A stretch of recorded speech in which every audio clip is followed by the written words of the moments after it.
with all that and the growth and through the coaching and mentoring, when did you feel like you had kind of mentally shifted from being lawyer to I'm a business owner. I need to be CEO, and this is different. It is a whole different ballgame.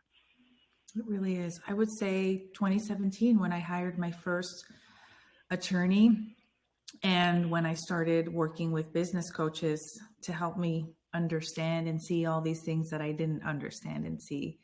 And it was just aha moment after aha moment after aha moment. And I don't wear the CEO. That's not the only hat I wear right now. And for those of you who are watching and think I probably just, sit behind a computer and run things all the time, I'm wearing the legal director hat right now. And we're recruiting a legal director in case any of you want to apply for a law firm.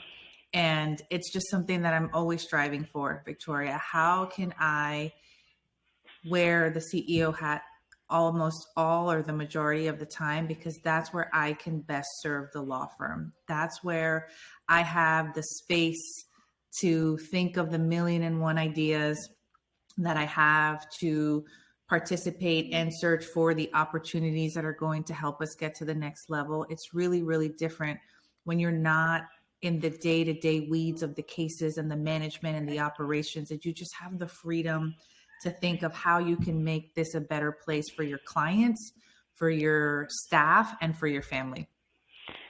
Yeah. And, I don't ask this question enough or ever of anyone, but I feel comfortable and safe asking you this question.